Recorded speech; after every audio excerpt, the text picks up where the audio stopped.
საღამოშვიდობისა დღის მთავარ თემებს ეთუნა ინსკირველი. გაგაცნობთ მანამდე რას ვნახავთ მთავარში. დაირღვევა თუ არა მოჩვენებითი ერთიანობა გუნდში. სამწუხაროა, რომ ამ თემით აპელირებს ეკაბესელი ესეთი პოზიციებით ჩვენ გუნდში ერთად ვერ დავჩებით. ორშაბათს ვისაუბრებდა ნათელს მოფენ ყველაფერს. მე დარწმუნებული ვარ, საზოგადოება სიმართლეს გაიგებს და დარწმუნებული ვარ ამ ბრძოლის სიმართლეშიც. ეს იყო გუნდურობის დეფიციტი. ამ კონტექსტში სამწუხაროა, რომ ჯერ კიდევ გასული წლის ზაფხულში სრულიად სხვა საფუძვლით მიღებული გადაწყვეტილება ეკაბესელია მოსამართლეების არჩევის საკითხს დაუკავშირა. ბესელიას გუნდი წასვლას არ ჩქარობს. ეს კომიტეტი უკაცრავად ამ ჟარგონზე და პრახადნოი დვორად ქცეულიყო ამ სიისთვის. ვინ რა მოიკითხა ლიდერის ეპისტოლეში? რა განცდაც მაქვს არის ის, რომ პროცესი წავა სწორად. ამ გადაწყვეტილებების უკან ყველაფრის უკან დგას ბიძინა ივანიშვილი. ყველა განსხვავებული აზრი პარტიაში ისჯება და დღეს ხედავთ აი ამ დასჯილ ადამიანებს. გარდაცვალების 13-ის შემთხვევა. გრიპით გაზრდილი ავადობა არ არის რაიმე უნიკალური, რაც აქამდე არ მომხდარა. მინისტრის მიმართვა ფარმაცევტულ კომპანიებს. მექნება ესეთი თუ შეიძლება მიმართვა ფარმაკოლოგიური კომპანიებისადმი შეძლების დაგვარად დააწიონ ფასები ამ კონკრეტულ პრეპარატზე. და მიმართვა მოქალაქეებს. აქცენტირებას გავაკეთებთ ამ ცალსახად უნდა მიიღოს ექიმის დანიშნულებით. არის თუ არა დეფიციტი გრიპის ვაქცინაზე. საცობები ტროტუარების არარსებობა, წყლის დეფიციტი, გადავსებული ნაგვის სურნები, ზამთრის პოპულარული კურორტი პრობლემების წინაშე. დღეს გვინდა და კახტაგორაძე ასხა და ფაქტობრივად გამორიცხული იყო რამდენიმე საათი გვიწევდა საცობში დგომა. ტროტუარები პრაქტიკულად არ არსებობს, ან თუ არსებობს არის ყინული და თოვლით დაფარული, სახიფათო ელემენტარულად გადაადგილება. გრიპის ვირუსის მასშტაბები ფართოვდება, მიუხედავად ამისა, ჯანდაცვის სამინისტრო ეპიდემიის არსებობას უარყოფს, თუმცა ბოლო ორი კვირის განმავლობაში მკვლელი ვირუსის გამო 13 ადამიანი გარდაიცვალა. ბოლო შემთხვევა ინფექციურ კლინიკაში მოხდა, ბოლო მონაცემებით საავადმყოფოებში 845 ადამიანი მკურნალობს, მძიმეა 44-ის მდგომარეობა. რაც შეეხება H1N1-ის სამკურნალო პრეპარატ ტამიფლუს მარაგებს, ჯანდაცვის სამინისტრო დამატებით მარაგებს ელოდება, თუმცა მაღალი ფასის გამო პრეპარატის შეძენა პრობლემურია, რის გამო მინისტრი წამლის დისტრიბუტორ კომპანიას მედიკამენტის ღირებულების დაწევას თხოვს. H1N1-ის 13 მსხვერპლი ბოლო ორ კვირაში გრიპით გარდაცვალების ბოლო შემთხვევა ინფექციურ კლინიკაში დაფიქსირდა.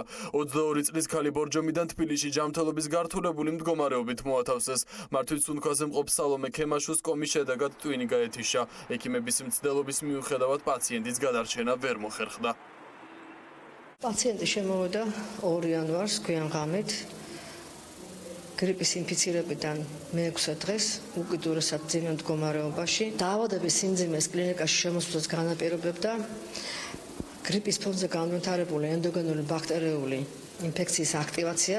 მას დაეწყო ინტენსიური ეტიოლოგიური და პათოგენეზური თერაპია, მაგრამ თავისი მდგომარეობიდან გამომდინარე, რა თქმა უნდა, ვერ დადგა გამოჯანმრთელება და პაციენტი დაიღუპა. სამწუხაროდ ამ შემთხვევაში დადასტურებულია H1N1, მაგრამ იქ წამყვანი სხვა მდგომარეობა, ანუ სხვა პათოლოგია. იაშვილის კლინიკაში ამ დრომდე ეგრეთ წოდებული ღორის გრიპის დიაგნოზით 50 პაციენტი მკურნალობს, უმრავლესობა 5 წლამდე ასაკისაა. მათგან 2 ბავშვის ჯანმრთელობის მდგომარეობა კრიტიკულად მძიმეა. კლინიკის დირექტორი მოსახლეობას ვაქცინაციისკენ მოუწოდებს. ვაქცინაცია ეფექტურია, არავინ არ ამბობს, რომ 100%-ში ეფექტური. ეფექტურობის მაჩვენებელი სხვადასხვა კვლევებით 60-დან 70%-მდეა, მაგრამ ეს არის ვაქცინა, რომელიც გიცავთ მძიმე და გართულებით მიმდინარე შემთხვევებისაგან. არავინ არ ამბობს და არ მინდა ისე გაიგონ, თუ გაიკეთეთ გრიპის ვაქცინა, ავად არ გახდებით. გახდებით სხვა ვირუსით, ან თუ გრიპის ვირუსი შეხვდათ, თქვენი დაავადების მიმდინარეობა იქნება გაცილებით უფრო მსუბუქი და გართულებების რისკი იქნება გაცილებით უფრო ნაკლები. დავით სერგეენკო ირწმუნება, რომ პანიკის საფუძველი არ არსებობს. მინისტრმა დღეს საგანგებო პრესკონფერენციაზე თქვა, რომ სეზონური გრიპი გარდაუვალია და უნიკალური ამაში არაფერია, თუმცა რეანიმაციულ განყოფილებებში პაციენტთა რაოდენობა დღითიდღე იზრდება. დაავადების რაოდენობები მცირდება, რაოდენობრივად მიდის შემცირებისაკენ, რაც ცალსახად პოზიტიური არის. თუმცა ის, სადაც უკვე განვითარდა გრიპი, ასეთ შემთხვევაში დაავადება მიმდინარეობს მძიმედ. ჰოსპიტალიზაციების რაოდენობა გაიზარდა 616-დან 855-მდე და თუ კი 39 პაციენტი იყო გუშინდელი მდგომარეობით რეანიმაციულ განყოფილებაში, დღევანდელი მდგომარეობით ეს არის უკვე 54 პაციენტი. დავით სერგეიკომ დღეს კიდევ ერთხელ განმარტა თუ რა შემთხვევაში უნდა მიმართონ მოქალაქეებმა ექიმს. ხაზი მინდა გაუსვა, თუ კი ყველასთვის ცნობილი გაციების სიმპტომები იწყება სწრაფად რამოდენიმე საათის განმავლობაში. მეორეს მხრივ, თუ კი ყველასთვის კარგად ცნობილი გაციების სიმპტომები იწყება უჩვეულოდ აგრესიულად. აი, გავციებულ ვარ, თავი ადრეს მტკიებია, მაგრამ ასე არასოდეს. გავციებულ ვარ, ყელი ასე მტკიებია, ან ხველა მქონია, მაგრამ ასე არასოდეს. ეს მოცემულობები არის ჩვენება იმისათვის, რომ ადამიანმა მიმართოს კონსულტაციისთვის ოჯახის ექიმს. ხოლო თუ ჩვეული გაციების სურათი ვითარდება, რაც აქამდეც გამოუცდიათ, მაგრამ პლუს მინიმუმ ერთი დაავადება აქვს, ან არის ორსული მელოგინი, ან ასაკოვანი, ესეც ჩვენება არის, რომ მიმართოს ოჯახის ექიმს. გრიპთან ბრძოლის ეფექტური მედიკამენტი ტამიფლუა. მას რეცეპტი არ სჭირდება, თუმცა მიღებამდე ექიმის რეკომენდაცია აუცილებელია. მინისტრმა დღეს ფარმაცევტულ კომპანიებს საგანგებოდ მიმართა და მათ სოციალური პასუხისმგებლობის აღებისკენ მოუწოდა. ცალსახად უნდა მიიღოს ექიმის დანიშნულებით. ხვალ ჯანდაცვის სამინისტრო 10,000 კოლოფით ავსებს თავის მარაგებს. ეს არის სავსებით საკმარისი იმისათვის, რომ ამ სეზონზე ნებისმიერ გამოწვევას უპასუხოს. მექნება ესეთი თუ შეიძლება მიმართვა ფარმაკოლოგიური კომპანიებისადმი შეძლების დაგვარად დააწიონ ფასები ამ კონკრეტულ პრეპარატზე. მინისტრი ამბობს, რომ ანტივირუსული მედიკამენტების დეფიციტი არ არსებობს, თუმცა მოქალაქეებისთვის დღეს გრიპის საწინააღმდეგო ვაქცინა საავადმყოფოებისა და აფთიაქების ნაწილში მიუწვდომელი იყო. ვაქცინა არც იმუნიზაციის ცენტრშიც ჰქონდა. გრიპის ვაქცინაცია გვაქვს. ვაქცინა. არც ერთ ქსელში არის. ესპეში არის. გრიპის ვაქცინა გვაქვს. არც ერთ ქსელში არ გაქვთ. გრიპის ვაქცინა გვაქვს. ნამდვილად გაზრდილი არის მომართვიანობა, ინფლუვაკის ვაქცინა არის გრიპის საწინააღმდეგო აცრისთვის მოწოდებული. ამ ეტაპზე ჩვენ გვაქვს მარაგი აფთიაქში და ზოგადად მომხმარებელს ვაკმაყოფილებთ ჯერჯერობით ამ ეტაპზე ამ ვაქცინით. ვირუსის საფრთხეების თავიდან ასაცილებლად სწავლის შეჩერების გადაწყვეტილება დღეს სახელმწიფო უნივერსიტეტების ნაწილმა მიიღო. ილიას სახელმწიფო უნივერსიტეტსა და თესევში სასწავლო პროცესი 21 იანვარს აღდგება. H1N1 ვირუსის გამო კარანტინის გამოცხადების საკითხს განიხილავს აფხაზეთის დე-ფაქტო ხელისუფლება. ეგრეთ წოდებული სასულის გადაკვეთა შესაძლოა დროებით გართულდეს. ჯანდაცვის სამინისტროში აცხადებენ, რომ გრიპის ვირუსის მეორე ტალღას თებერვალში ელიან. გაფუჭებული გზები და გადატვირთული მოძრაობა ბაკურიანის ზამთრის სეზონს წელსაც ძველი პრობლემებით შეხვდა. მოუწესრიგებელი ინფრასტრუქტურის გამო დამსვენებლებისთვის დასვენება ჯერ ისევ არაკომფორტულია. ბაკურიანში წყლის პრობლემა დღემდე არ მოგვარებულა არ არის. გასართობი ცენტრები და სამედიცინო დახმარების პუნქტები. ნახოთ რა ხდება ზამთრის კურორტზე. ეს ბაკურიანია, ზამთრის ერთ-ერთი ყველაზე ცნობილი კურორტი საქართველოში. წელს აქ ტურისტების განსაკუთრებით დიდი რაოდენობაა. მოსწონთ გარემო, თუმცა მოუწესრიგებელი ინფრასტრუქტურის გამო უკმაყოფილებას ვერ პალავენ. გზები არის მოუწესრიგებელი, რთულია გადაადგილება, როგორც მანქანებისთვის, ასევე ის ვინც ფეხით მოძრაობს, ტროტუარები პრაქტიკულად არ არსებობს, ან თუ არსებობს არის ყინული და თოვლით დაფარული, სახიფათოა ელემენტარულად გადაადგილება, არადა ჩვენი ძირითადი მიზანი ამ ჰაერის სუნთქვა და სეირნობა არის, ხომ რომ ჩამოვდივართ. ხშირად აი ახალ წლებზე იყო შეწყვეტილი წყალი, რამოდენიმე საათი და სუმოლოდინში ხარ. ყველაზე დიდი პრობლემა არის საცობები. დღეს გვინდა და კახტაგორაძე ასხო და ფაქტობრივად გამორიცხული იყო. რამდენიმე საათი გვიწევდა საცობში დგომა. ტროტუარები ის არ არსებობს პრობლემა, თუმცა ჩვენ მანქანით მოძრაობთ და მე პირადად ხელი არ მეშლება, მაგრამ ფეხით მოსიარულეებს კი ნამდვილად მანქანებს შორის უწევთ სიარული. საცობები, ტროტუარების არარსებობა, რამდენიმე დღით გათიშული სასმელი წყალი და ნაგვის ურნები, რომელიც ნაგავს ვერ იტევს.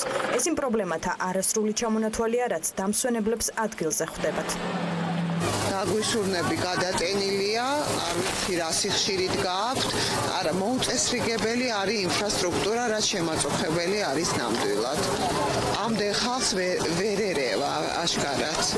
აი ინფრასტრუქტურა არის მოუწესრიგებელი, ამდენი სახლი შენდება, ამდენი სასტუმრო, ხალხი ემატება და ინფრასტრუქტურა არ იცვლება.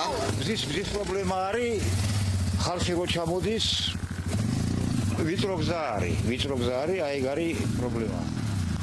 დიდი საცობებია. ხო, დიდი. ზამთრის კურორტზე შეფერხებით მუშაობს საბაგირო გზებიც. რამდენიმე დღით გათიშული იყო დიდველი საბაგიროები და მთელი დატვირთვა კოხტა მიტარბის სასრიალო არეალზე გადავიდა, რამაც სალაროებთან რიგების შექმნა. მთის კურორტების განვითარების კომპანიაში განაცხადეს, რომ პრობლემა რამდენიმე დღიანმა ქარიშხლებმა გამოიწვია და დამსვენებლებს ბოდიში მოუხადეს. გაჩერებული იყო დილიდან 5 საათამდე, ეხლა ჩაირდა ღამის სრიალი. ხარი ძლიერი. ორჯერ იყო სულ ჩართული, რაც მე აქ ვარ. დილოს მუშაობდა 2 საათი დაახლოებით და მე საღამოს გაიხსნა ეხლა. და იანვარში 7 დღე გაუსწა ზოგადად დიდულს რა. და ძალიან საწყენი არის ეს ფაქტი. 7 დღე არ მუშაობდა დიდული საბაგირო დაკეტილი იყო. ბაკურიანში არსებული ერთადერთი სამედიცინო პუნქტი პაციენტებისთვის მხოლოდ პირველადი დახმარების გაწევას ახერხებს. სერიოზული დაზიანების შემთხვევაში კი მათი ბორჯომში გადაყვანაა საჭირო, რაც გზებზე შეფერხებების გამო პრობლემას წარმოადგენს. დამსვენებლების პრეტენზიებზე ადგილობრივ ხელისუფლებასთან გასაუბრება ვერ მოახერხეთ, რადგან მუნიციპალიტეტის წარმომადგენელი კაბინეტში არ დაგხვდა.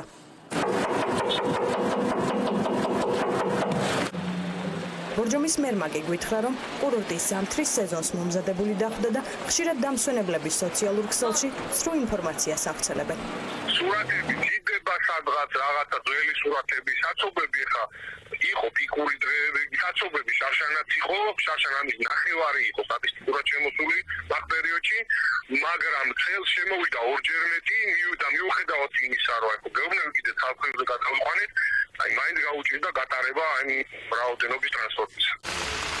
ზამთრის საკურორტო სეზონზე შექმნილი პრობლემები და მათი გადაჭრის გზები ჯერ კიდევ ყოფილმა ინფრასტრუქტურის მინისტრმა ზურაბ ალავიძემ 1 წლის წინ ბაკურიანში საგანგებოდ ჩანიშნულ თათბირზე განიხილა.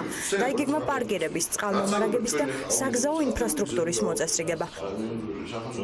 ჩამოყალიბდით და დავგეგმეთ ის ღონისძიებები, რა უნდა გავაკეთოთ რომ იმისთვის რომ მზარდი ტურისტების რაოდენობა მივიღოთ და ტურისტებს ელემენტარულად გადაადგილება შეეძლოთ და შევძლოთ ნაგვის გატანა და კომფორტულად იგრძნონ მათ თავი.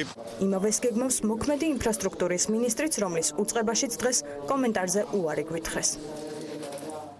ვინ წავიდა გუნდის წინააღმდეგ ბიძინა ივანიშვილის პირველი რეაქცია ოცნებაში არსებულ განხეთქილებაზე. პარტიის ლიდერისთვის გაუგებარია, რატომ დაუკავშირა ეკაბესელიამ იურიდიულ საკითხთა კომიტეტის თავმჯდომარის პოსტიდან გადადგომა უზენაესი სასამართლოს მოსამართლეობის კანდიდატთა სიას მაშინ, როცა საკითხის გადადების გადაწყვეტილება ერთი დღით ადრე უკვე იყო მიღებული. დღევანდელი ეპისტოლედან ირკვევა ისიც, რომ კომიტეტის ხელმძღვანელის პოსტიდან ბესელიას ვიცესპიკერად გადაყვანა ჯერ კიდევ ზაფხულში იყო გადაწყვეტილი.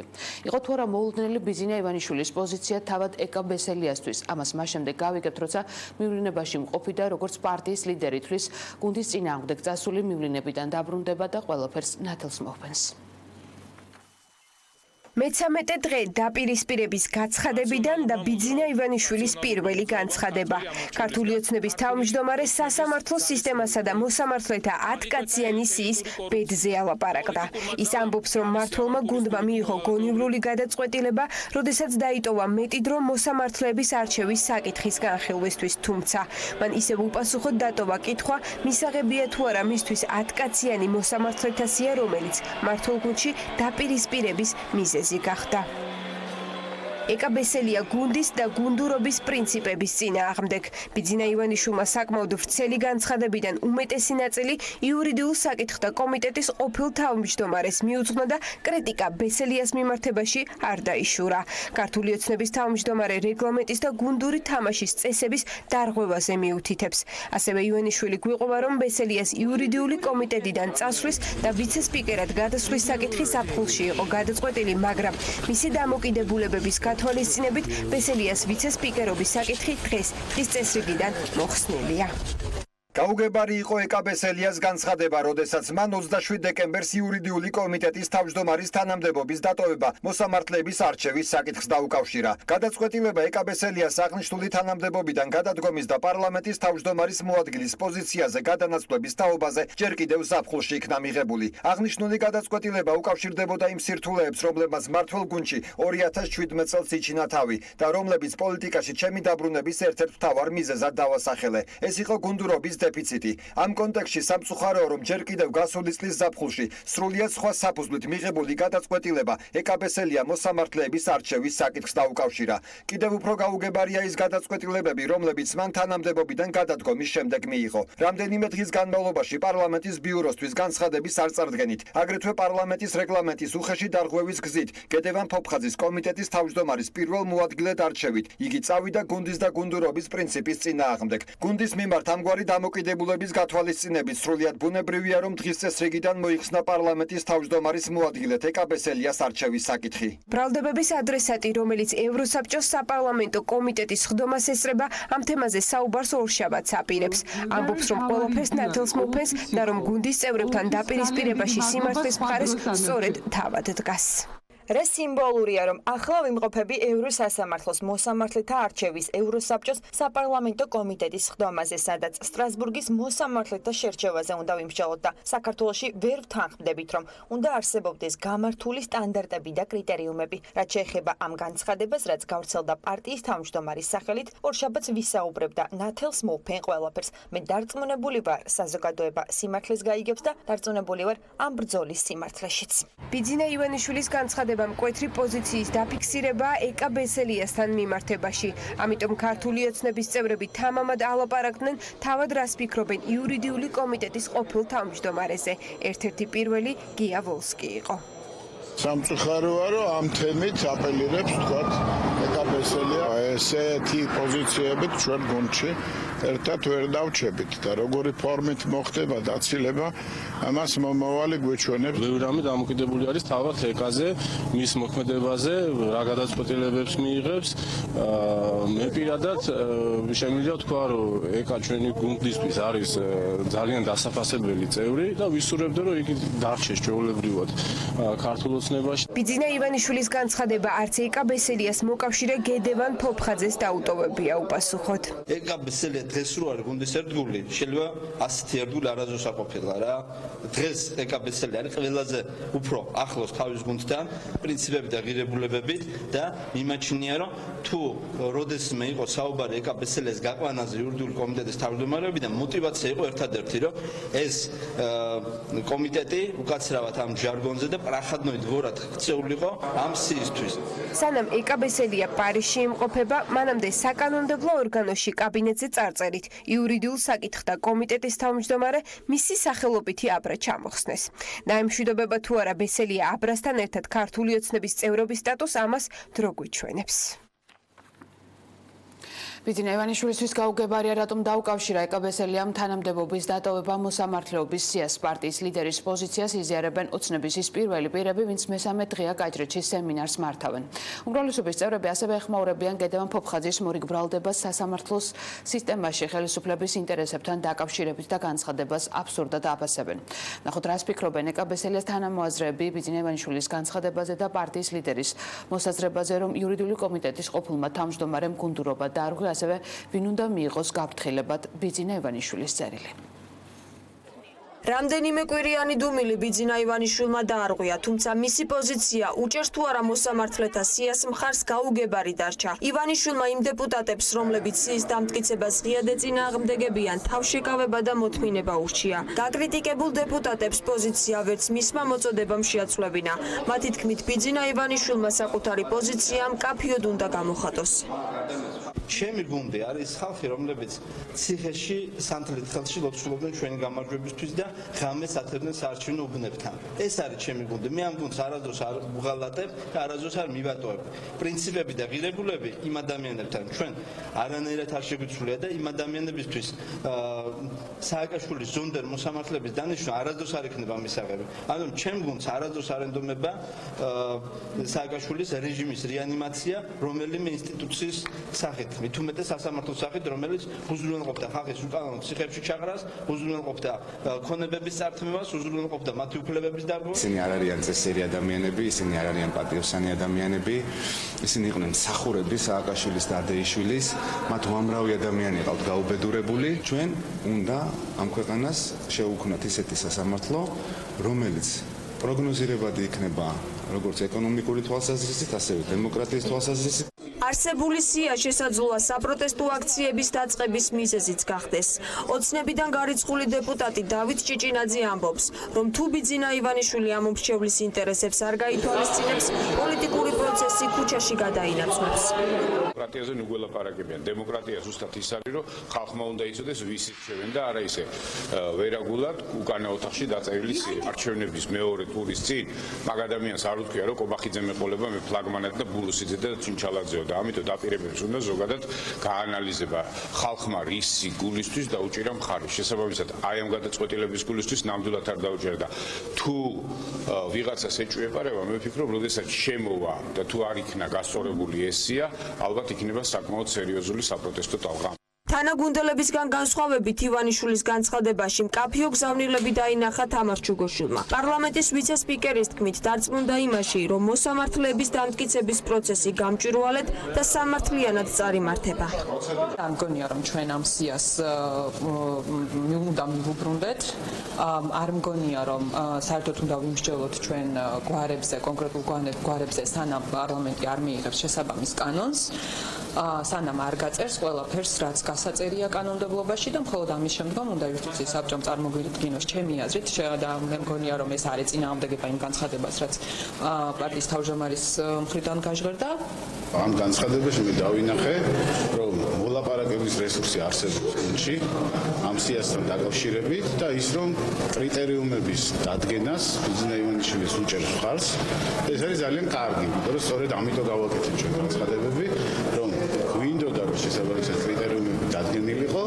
ეგრეთ წოდებული კობახიძის გუნდის წევრები, რომლებსაც ბიძინა ივანიშვილი მხარს უჭერს, ამტკიცებენ, რომ წარდგენილი სიის მხარდაჭერაზე გადაწყვეტილება მიღებული არ აქვთ და მათი არჩევანი კონკრეტულ კრიტერიუმებს დაეფუძნება. შესაძლოა ჩავარდეს გადასტურება ამისი ნიშნავს იმის განცხადებას ან უცებ წარმოვიდგინეს სათაური, რომ უმრავლესობა არ გამორიცხავს, რომ სია ჩავარდეს და ეს სხვა ინდიკატორებს წარმოშობს. აქედან გამომდინარეობს ჩემი თავშეკავებაც იმ საკითხთან დაკავშირებით, რასაც კონკრეტიკა ქვია. პარლამენტის უმრავლესობამ მიიღო სწორი გადაწყვეტილება, რომ გარკვეულწილად გააავადა ეს საკითხი, გააავადა იმ პირობით, რომ ის შეიმუშავოს კრიტერიუმებს, ჩვენ გვეცოდინება წესები, თუ ვინ როგორ უნდა ავირჩიო და რა შეფასება უნდა მივცეთ. იმიტომ რომ წარმოქმნილ სიაში ზოგი ჩემთვის ამწუთავსვე მიუღებელია, ზოგი ამწუთავსვე მისაღებია, ზოგზე მე მჭირდება დამატებითი ინფორმაციები, რომ სწორი გადაწყვეტილება მივიღო, ისე რომ ვფიქრობ, უნდა გავთავისუფლდეთ პოლიტიკური ვაჭრობისაგან. ოპოზიციისთვის ბიძინა ივანიშვილის დღევანდელი განცხადება იმის დადასტურებაა, რომ საეჭვო რეპუტაციის მოსამართლეებს სწორედ ივანიშვილი ლობირებს და სიის გატანას ყველა მეთოდით შეეცდება.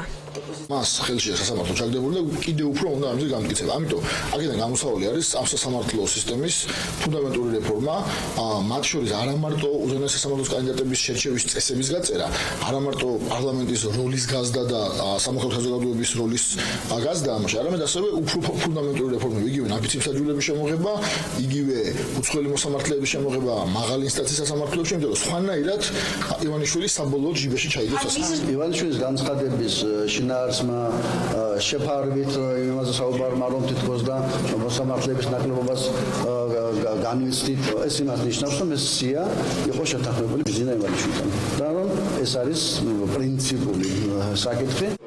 ქართული ოცნება მოსამართლეთა სიაზე მსჯელობას საგაზაფხულო სესიაზე დაიწყებს. ვინ ჩაიბარებს სასამართლოს დახურულ კარს მიღმა დღეს არასამთავრობო ორგანიზაციები, ადვოკატები, ყოფილი მოსამართლეები და პროფესიული ჯგუფების წარმომადგენლები მსჯელობდნენ. როგორც შეხვედრის მონაწილეები ამობენ, საკანონმდებლო ორგანომ გადადო უზენაესი სასამართლოს მოსამართლეთა კანდიდატების განხილვის პროცესი, თუმცა პარლამენტს ამ დრომდე არ დაუფიქსირებია საბოლოო პოზიცია სიის გაწვევისა და სასამართლოსთვის უკან დაბრუნების შესახებ. მესამე სექტორის წარმომადგენლები აცხადებენ, რომ აუცილებელია პარლამენტმა დაიწყოს მუშაობა პროცედურებზე, რომელიც იუსტიციის უმაღლეს საბჭოს წაუდგენს მოსამართლეთა კანდიდატურების შერჩევის წესს და სწორედ ამის შემდეგ უნდა მოხდეს კანდიდატურების ხელახალი შერჩევა. მესამე სექტორი, იურისტები, ადვოკატები, ყოფილი მოსამართლეები და პროკურორები უზენაესი სასამართლოს მოსამართლეების კანდიდატურების შერჩევის წესის კანონის დონეზე განსაზღვრას ითხოვენ. იუსტიციის უმაღლესი საბჭოს ორი არამოსამართლე წევრი ნაზი ჯანეზაშვილი და ანა დოლიძე შესაბამის საკანონმდებლო წინადადებას პარლამენტში მომავალ კვირას შეიტანენ. წინადადების მიხედვით უზენაესი სასამართლოს მოსამართლეები ღია კონკურსის წესით უნდა აირჩიონ. საბჭოს მოსამართლე და არამოსამართლე წევრებს კი საკუთარი თავის დასახელება უზენაესის მოსამართლის კანდიდატად არ შეეძლებათ. როდესაც გიორგი მიქაუტაძემ და ბრიტიშულმა თავისი თავი დაასახელეს, ასე ვთქვა და შემდეგ უკვე უმრავლესობით მოიპოვეს მხარდაჭერა, რომ გავხდარიყვნენ კანდიდატურები უზენაეს სასამართლოს თანამდებობაზე დასანიშნად, ცხადი გახადა ამ ფაქტმა, რომ მნიშვნელოვანი არის, რომ ინტერესთა კონფლიქტის ასე ვთქვათ, კუთხითაც იყოს გათვალისწინებული დებულებები ამ პროექტში. ნაზი ჯანეზაშვილს ივანიშვილის მოწოდება, რომ ცალკეულმა ადამიანებმა თავი შეიკავონ იმგვარი განცხადებების გაკეთებისგან, რომელიც აზიანებს მოსამართლეთა არჩევის პროცესის ჯანსაღ გარემოში წარმართვას საკუთარ თავზე არ მიუღია. საბჭოს მოსამართლე წევრი სერგო მეთოფიშვილი კი ამბობს, რომ საბჭოს მიერ სასამართლოში არსებული რეალური პრობლემების მოგვარების მიზნით მიღებულ გადაწყვეტილებებს ჯანეზაშვილი მხოლოდ ხელს უშლიდა. დახურულ კარს მიღმა ერთპიროვნულად მიღებული გადაწყვეტილება. ასე აფასებენ ყოფილი მოსამართლეები იუსტიციის უმაღლესი საბჭოს მიერ წარდგენილ უზენაესი სასამართლოს მოსამართლეთა კანდიდატთა ათკაციან სიას. ყოფილი მოსამართლეები ამბობენ, რომ მოსამართლეთა სიის წარდგენა ყოველგვარი განხილვის გარეშე კულუარულად მოხდა. ძველი ნაციონალების დროიდან არსებული იუსტიციის საბჭოს სულისკვეთება გრძელდება, შეიკრიბა ეს კლანი, არავის ახალს არ აკარებენ, თვითონ ერთმანეთს ნიშნავენ თავს, როგორც ამბობენ, ეს არის გარიგება ივანიშვილსა და მურუსიძეს შორის, ეს ფარული ალიანსი გრძელდება. გამოსავალი არის ის, რომ ფართო საზოგადოების მონაწილეობით მოხდეს შერჩევა მოსამართლე და კანდიდატების. თალსახარო ნებათაღელვა გამოიწვია სწორედ იმ საკითხმა, რომ მოსამართლეთა სიის წარდგენა მოხდა ყოველგვარი განხილვის გარეშე, კულუარულად. ხოლო საკონსტიტუციო ჩანაწერი, რომ იუსტიციის საბჭო არის უფლებამოსილი წარადგინოს მოსამართლეთა კანდიდატები პარლამენტში დასამტკიცებლად არ არის საკმარისი. ამისათვის ვფიქრობ, რომ უნდა გაიწეროს წესი, თუ როგორ უნდა მოხდეს ამ სიის წარდგენა. მოსამართლეების ნომინირების პროცესს მწვავედ აკრიტიკებს თბილისის ყოფილი პროკურორი მაია მწარიაშვილიც. მისი თქმით, უზენაესი სასამართლოს მოსამართლეების კანდიდატებისადმი მმართველი გუნდის მხარდაჭერა ცხადია. საბჭოს მდივანს კი მოუწოდებს თქვას, ფურცელზე ვინ დააწერინა მოსამართლეობის კანდიდატის 10 სახელი და გვარი. მართველი გუნდის მხარდაჭერა ამ სიისადმი ცხადია. გარდა ზოგიერთი გამონაკლისისა, ვინც აშკარად და ცხადად აფიქსირებს პოზიციას, ხომ? დანარჩენები ვინც იპრანჭება, ვინც წელში წყდება, ვინც ასე ისე კიდევ ფიქრი მჭირდება. მითხარით ამ ქვეყანაში ვინმე სჭირდება ფიქრი ჩინჩალაძის პერსონასთან დაკავშირებით? აიხსენეთ რადრები იუსტიციის საბჭოს დივანი ამ სხდომაზე ფურცლით როგორ შემოდის და ამ ფურცელზე ჩამოწერილ ადამიანებს როგორც არუდგენს საბჭოს წევრებს. იუსტიციის საბჭოს დივანმა კეთილი უნდა იქნებოს და თქვას, ფურცელზე როგორ დაწერა, ვინ დააწერინა, აი ამ ფურცელზე ამ 10 ადამიანის სახელი და გვარი საიდან მოხდა. მესამე სექტორში ამბობენ, რომ მართველი გუნდის მიერ უზენაესის მოსამართლეთა საკითხის საგაზაფხულო სესიაზე გადადება, რის გამოც ივანიშვილმა საკუთარი გუნდი შეაქო, შესაძლოა ოცნებამ ურჩი დეპუტატების გადასაბირებლად გამოიყენოს. NGO-ებს მიაჩნიათ, რომ ეჭვი, რომ სიას ივანიშვილი ლობირებდა, დღევანდელი განცხადებით კიდევ უფრო გამყარდა. ბატონ ივანიშვილის განცხადება ჩვენთვის ახალი არ ყოფილა, ჩვენთვის იმთავისუფლად ცხადი იყო, რომ ეს სია მხარდაჭერილი იყო სწორედ მის მიერ და მართველი გუნდში ეს გადაწყვეტილება მიღებული იყო. უბრალოდ აღმოჩნდნენ ადამიანები, რომლებიც ამას გუნდში შიგნითვე დაუპირისპირდნენ და ეს იყო მნიშვნელოვანი ჩვენთვის. ხოლო რაც შეეხება გადაწყვეტილებას, არავის არ აქვს ილუზია, რომ ეს გადაწყვეტილება მიღებული იყო ბატონ ივანიშვილის გარეშე და ამ წერილმა უბრალოდ ჩვენი ეჭვები, რომელიც საფუძვლიანი იყო, კიდევ ერთხელ დაადასტურა. იუსტიციის საბჭოს მდივანს არ აქვს უფლება ექსკლუზიურად მხოლოდ მან დაასახელოს საბჭოს უზენაეს სასამართლოს კანდიდატურები. ასეთივე უფლება ჰქონდათ სხვა წევრებსაც და მათ უნდა მისცემოდათ ამის საშუალება. ვინაიდან საბჭოს სტომა ჩატარდა საითნოში ერთი დღის დაგვიანებით, მათ არ მიიღეს მართლიეცად სხვა საბჭოს წევრებს პრომინენტი კანდიდატების დასახელების უფლება, რომელიც ლეგიტიმურად უნდა დამდგარიყო კენჭისყრაზე, შესაბამისად აქ დარღვეულია კოლეგიალური ორგანოს მუშაობის პრინციპი. მესამე სექტორი ხელისუფლებას მოუწოდებს ღია პროცესი წარმართოს და უზენაესის მოსამართლეების კანდიდატების კრიტერიუმების განსაზღვრა პროფესიული წრეების ჩართულობით მოხდეს. NGO-ები იმედს იტოვებენ, რომ ხელისუფლება დახურულ კარს მიღმა არ დაწერს პროექტს და სამოქალაქო სექტორს ფაქტის წინაშე არ დააყენებს, რომ თითქოს მათი მოთხოვნა დაკმაყოფილდა. როგორ იძიებს პროკურატურა საქმეს, თუ გამოძიებას ყველა ფიგურანტი დაკითხული არ ყავს. სამგორი ემისა და სამგორი ტრეიდის ერთ-ერთი დამფუძნებელი TBC ბანკის საქმესთან დაკავშირებით პირველ განცხადებას ავრცელებს. პარალელურად განმარტებები ფულის გათეთრების ბრალდებით დაწყებულ ძიებასთან დაკავშირებით საფინანსო ინსტიტუტის იურისტმაც გააკეთა. რატომ დაინტერესდა პროკურატურა 10 წლის წინ განხორციელებული საბანკო ტრანზაქციით და რატომ ხედავს ოპოზიცია პროცესებში პოლიტიკურ სარჩელს? სადაო ტრანზაქცია თუ პოლიტიკური სარჩული, ვნახოთ ვინ როგორ აფასებს TBC ბანკის საქმეს. TBC საქმეში ნახსენები კომპანიების ერთ-ერთი დამფუძნებელი ვახტანგ წერეთელი დღეს პირველ განცხადებას აკეთებს. სამგორი ემისა და სამგორი ტრეიდის მეწილი ამბობს, რომ მისთვის გაუგებარია, როგორ იძიებს პროკურატურას საქმეს, თუ საგამოძიებო უწყებას ყველა ფიგურანტი დაკითხული არ ყავს. რა მაინტერესებს იცით? ამ ორი კომპანიიდან, რომელზეც ამბავია ატეხილი, ორივეს წილს ვფლობ მე, თანაც ძალიან სოლიდურს. რას იძიებენ ესენი ვერ გავიგე, როცა მე ამ წამამდე არავის დაუბარები ვარ გამოკითხვაზე. შალვა თადუმაძის უწყების მიერ დაწყებული გამოძიება ბუნდოვანია TBC ბანკის იურისტისთვისაც. ზვიად კორძაძე, რომელიც საფინანსო ინსტიტუტის ინტერესებს იცავს, ამბობს, რომ ფულის გათეთრების მუხლით გამოძიების დაწყება უცნაურია. მაშინ როცა პროკურატურისთვის საეჭვო ტრანზაქციის კანონიერება თავის დროზე შესაბამისმა სტრუქტურებმა უკვე გამოიკვლიეს. ჩვეულებრივი ლეგალური ოპერაცია ერთმა სუბიექტმა მეორისგან ისესხატახა, რომელიც საჭირო იყო პერიოდისთვის, რომ ბანკი გადარჩენილიყო. გაურკვეველი სიტუაციაში მოხდა ინფორმაციის გაჟონვა პროკურატურიდან, როდესაც ის უკვე თვეები ამ საქმეს სწავლობს და რატომ და მაინც ამ ფორმით მოხდა გაჟონვა ჩვენთვის გაურკვეველია. ყველა ეს ოპერაცია შედარებულია ღიად, ლეგალურად არსებობს გადარიცხვები, კონკრეტული პირების სახელები, გვარები, გამორიცხულია რაიმე ისეთი ნახვა, რომელიც რაიმე დანაშაულიდან მიუწევს. საეჭვო ტრანზაქცია თუ პოლიტიკური ანგარიშწორება TBC-ის საქმის ირგვლივეს შეკითხვა სწორედ ტრანზაქციის ხანდაზმულობამ გააჩინა. ის რომ 10 წლის წინ გაცემული კრედიტით გამოძიება ახლა ინტერესდება, ქართული ოცნებისთვის გაურკვევლობას არ წარმოადგენს. ოპოზიცია კი სწორედ ამ არგუმენტით ამტკიცებს, რომ მიზეზი პოლიტიკურია. არ არის TBC ბანკი ის სტრუქტურა, რომელზეც შეიძლება პოლიტიკური რაღაც ნიშნით მიიღო რაიმე ზომები, იმიტომ რომ შემადგენლობაც მისი მონაწილეები ამ ბანკის ამ ბიზნესში და თუნდაც დამკვირვებლები თქვენი სახით, ან არასამთავრობოების სახით საკმაოდ წარმომადგენლობითია ამისათვის ვინმეს რომ გქონდეს ეგეთი განზრახვა აღასრულოს და რაიმე თავის პოლიტიკური დივიდენდის მისაღებად დაგეგმოს და განახორციელოს. თუ არის დანაშაული, ბუნებრივია ეს დანაშაული არ დაიბალება და გამოჩნდება, თუ ზედმეტი ესე ვთქვათ, ზედმეტად ცდილობს ასე ვთქვათ პროკურატურა, ესეც გამოჩნდება, ანუ არაფერი დამალული ამ შემთხვევაში არ იქნება, ყველაფერი გამოზრდება. წინსწრებით იმის თქმა, რომ ეს აუცილებლად პოლიტიზირებული საქმე, ეს არ არის სწორი. თქვენ გამორიცხავთ თეორიულად, რომ TBC ბანკში შეიძლება დარღვევები ხდებოდეს? თეორიულად მე არ გამორიცხავ, ამიტომაც არსებობს პროკურატურა, რომ ნებისმიერ სტრუქტურაში თუ იქნება დარღვევა, მით უმეტეს დანაშაული, ეს გამოავლინოს. როდესაც 11 წლის შემდეგ იწყებ რაღაცის ქეკვას, ოდესაც 11 დღის წინანდელი არ გამოგვიკლებია. ფარცხალაძის საქმეები 1000 უბედურება რაც ქვეყანაში ხდება. ეს არის პირდაპირ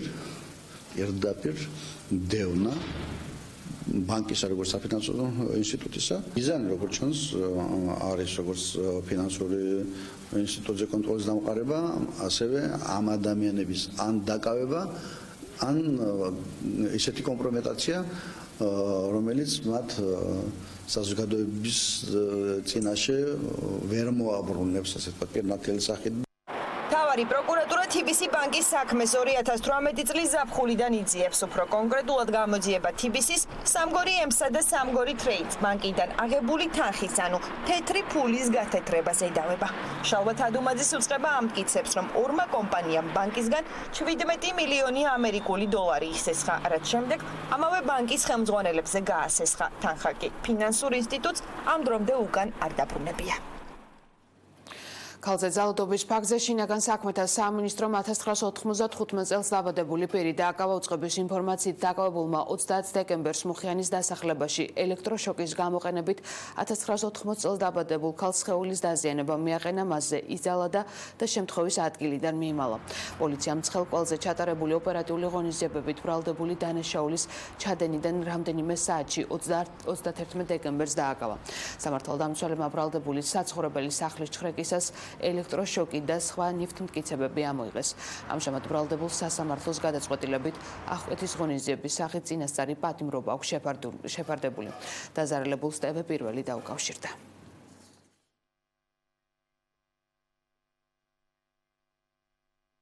არის უბრალოდ განათებული ადგილი საცალფეხო ბილიკი. ვიღაცა ბიჭი იყო ან ისუნ ჩანთის წარწმევა უნდა და ან რა ვიცი ტელეფონის და ამ წელის ჩანთა მეკეთა და მოვიტრიალე. ან მეორეთვის მივიხედე და უფრო ახლოს იყო მერე. წინ გავაგრძელე გზა ეგრევე ზურგიდან თავდასხმა იყო მარცხენა ხელი ტყელში წამიჭირა და მარჯვენათის ელექტროშოკერი მომდო კისერზე. უცბად ძირს დავარდი მუხლებით. მე ჩანთა გამომგრიჭა წელის გადააგდო აქეთიქის ტელეფონიც. მეხვეწებოდი რომ არ მომკლა და რაც კიდე ის წაიღე მეთქი ძალიან შემეშინდა. თუ კიდე ხმას ამოიღე მეორეთიც დაგარტყაო. ბაღთან პირდაპირ არის პატარა შენობა 4-5 კიბით და იქ გვერდზე ამათრია შენობასთან. ჩაბნელებული იყო ფიჩხები ეყარა, იქ დამაგდო. ზურგით და გამოვაპატიურე. სმენით გრძენი რომ გვერდზე გავიდა იქ შენობის კუთხეში. უცბად წამოხვდი და წამოვედი ბილისკენ. ყვიროდი რომ მეთქი დარეკე პატრულში მეთქი არ ვიცი ვინ შემომეჩახა გოგო იყო მგონი და დარეკა 112 და ამ დროს ეს პიროვნება გაიქცა. იმ დღეს პოლიციამ ბევრი სურათი და ვიდეო მანახა. ერთ-ერთი ამოვიცანი იყო უკვე შევჩნეულიო გდანში ეს პიროვნება და აქეთქი დადიოდა თურმე მუხიანშიც. მეორე დღეს დააკავეს უკვე. რანაჩენს ველოდებით. მინდა რომ გოგოები გაფრთხილდნენ ისეთ ადგილებში არიან რომ სადაც აი ესეთი საშიშტილები შეიძლება მარტო აღმოჩნდნენ.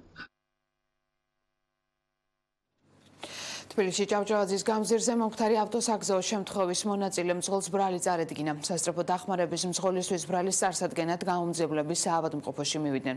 დანაშაული 4-დან 7 წლამდე პატიმრობას გულისხმობს. აღკვეთის ღონისძიების შეფარდებაზე სასამართლო ხვალ მსჯელებს. სასწრაფო დახმარების მანქანა, რომელსაც კლინიკაში პაციენტი გადაჰყავდა, გუშინ გზის სავალი ნაწილიდან გადავიდა, მშენებლობაზე დასაქმებულებს შეეჯახა. ტრაგიკული შემთხვევა ჭავჭავაძის გამზირზე დილით 8 საათზე მოხდა. დარტყმა იმდენად ძლიერი აღმოჩნდა, რომ ერთი ახალგაზრდა ადგილზევე გარდაიცვალა, ხოლო 12-მა სხეულის მძიმე დაზიანება მიიღო, მათ შორის მედპერსონალმაც. ერთ-ერთი ვერსიით მძღოლი გადაღლილიყო და სავარაუდოდ ჩაეძინა, რაც ტრაგედიის მიზეზი გახდა.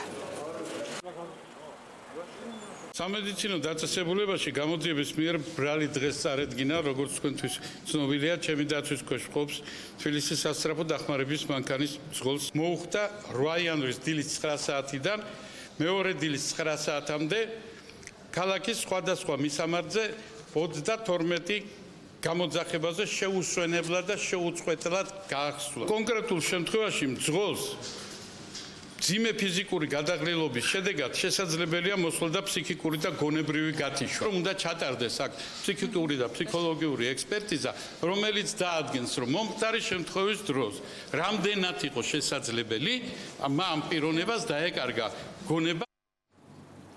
თანამშრომელთა რაოდენობა უნდა განახევრდეს. პრეზიდენტის ადმინისტრაციაში რეორგანიზაციის პირველი ეტაპი 15 იანვრიდან დაიწყება. რეორგანიზაცია პრეზიდენტის პრესპიკერის თქმით ადმინისტრაციის ყველა თანამშრომელს მიეცემა საშუალება გაიაროს ადმინისტრაციის ხელმძღვანელების შეთავაზებები. 15 თებერვლის შემდეგ კი პროცესის მეორე ეტაპი დაიწყება, როცა იმ თანამშრომლების მონაცემები, ვინც ვერ დარჩება ადმინისტრაციაში, გადავა საჯარო ბიუროს განკარგულებაში. უმუშევრად დარჩენილი კადრები ხატია მოისტრაფიშვილის თქმით ერთჯერადად 3 თვის კომპენსაციას მიიღებენ. ახალი პრეზიდენტის ადმინისტრაციის დაფინანსება თითქმის 4 მილიონი ლარით შემცირდა და 6 მილიონი ლარით განისაზღვრა. ასევე მიღებულია გადაწყვეტილება, რომლის მიხედვითაც ახალი პრეზიდენტის ადმინისტრაციის თანამშრომელთა რაოდენობა 140-დან 60 ადამიანამდე უნდა შემცირდეს. 31 დეკემბერს საქართველოს პრეზიდენტის ადმინისტრაციამ გამოაცხადა რეორგანიზაციის პროცესი.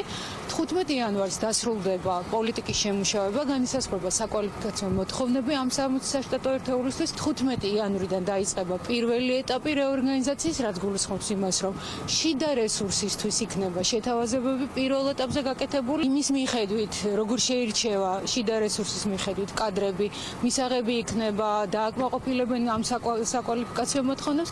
ამის მერე უკვე დაიწყება მეორე ეტაპი რეორგანიზაციის 15 თებერვლიდან, რაც იმას ნიშნავს, რომ ყველა ის კადრი, რომელიც დღეს მუშაობს, მაგრამ ან არ მიიღებს, ან ვერ დააკმაყოფილებს საკვალიფიკაციო მოთხოვნებს, გადავლენ უკვე საჯარო ბიუროს განკარგულებაში. მსოფლიოს 2018 წლის საუკეთესო ძალოსნის გამოსავლენად ხმის მიცემა დაიწყო და 31 იანვარს დასრულდება. პლანეტის უძლიერესი ძალოსანი ლაშა ტალახაძე გამოკითხვაში კვლავ ნომინანტთა შორის დასახელდა. ლაშა ტალახაძის კიდევ ერთხელ აღიარებისთვის საჭიროა თითოეული თქვენგანის მხარდაჭერა. ხმის მიცემა დღეში ერთხელ არის შესაძლებელი. With 207, Lasha will move into the lead. Have you ever seen anyone wrong? მე ინფორმაციით გემშვიდობებით ნახვამდის.